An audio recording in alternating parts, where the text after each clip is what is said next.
want you to talk about, you've done a lot of very interesting things, explored a lot of technologies. If you were to talk about your one favorite story or when you had the greatest, coolest innovation, what would it be?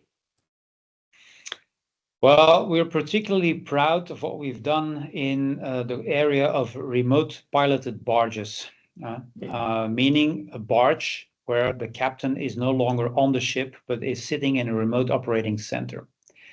And the starting point, first of all, the reason or the context why we facilitated that was something that 6-7 years ago was an idea with a startup who had the crazy idea to do it. And now that we have it in operation, is the strategic importance. You have to understand that for us as a port, and which is fairly unique compared to other ports, 50% of all the cargo in and out of the port arrives via barge, because of very good hinterland connectivity via canals and rivers. Now, the challenge is if you want to keep that percentage, leave alone increase it because of mobility requirements or sustainability requirements, the problem is there is more outflow in the industry than inflow. More people are leaving the industry because of work-life balance and stuff like that. The average age of a licensed barge captain is beyond 60, and it goes all the way to 80, 85 years.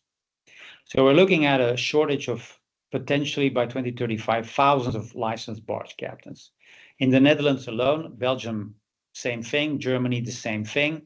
So that industry is under pressure. So the idea was if we can take the captain off the ship and put him in a remote operating center, then he can control 1, 2, 3 ships at the same time. On top of that, a barge barge doesn't always sail. It's 40% of the time it's not doing anything because loading and unloading. So if the captain is no longer on board, he can do other stuff. Yeah. So in 2019, we met a local startup called CFAR, who said, yeah, we have technology to do that, but we need a ship and we need a place to sail. So we gave him a ship of a couple of million euros on one condition: find yourself an insurance policy, because we're not that naive.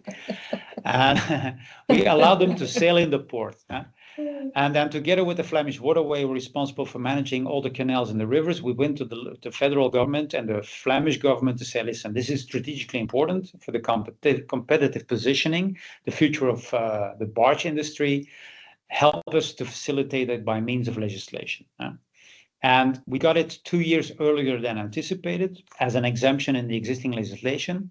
And now at the beginning of 2026, we have a final piece of legislation that supports all these kinds of innovation. In the meantime, CFAR is doing this for customers, paying customers on a daily basis with ships, with cargo, all kinds of cargo, including tanker ships and stuff like that. Also, estuary barges, also short sea shipping is starting up. And now we as Port Authority are working together with other ports in Northwestern Europe, because if the Netherlands, Germany and Belgium are aligned in legislation, you have 85% of all the barges in Northwestern Europe covered, right? Wow. In the meantime, the shortages are so painful that the barge owners themselves have organized themselves to send out a message. They represent 1,200 barges saying, we need this, okay? And even the most conservative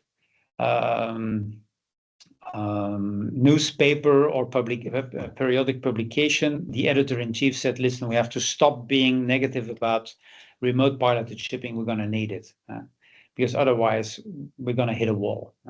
Right. So the fact that we saw that coming and that we were able to make a small 4-people startup to a company of 50 people now who are basically doing something which is unique on the planet, something that makes me very proud. And we're just beginning. It still has to scale, you know.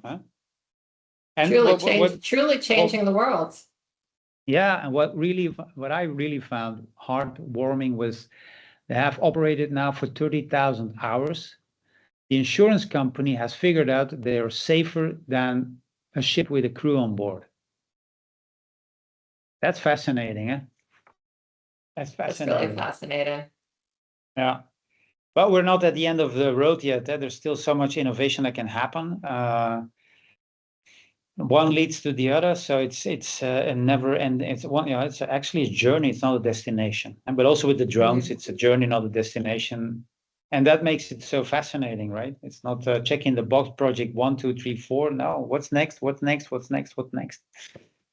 Yeah, and then we got the legislation going. That's also very fascinating because, yeah, with the drones, flying around with a drone in a port, and it's also the largest petrochemical cluster in Europe. I can tell you, initially, a lot of people raised their finger, like, excuse me, what are we going to do? Whoa, whoa, whoa, wait.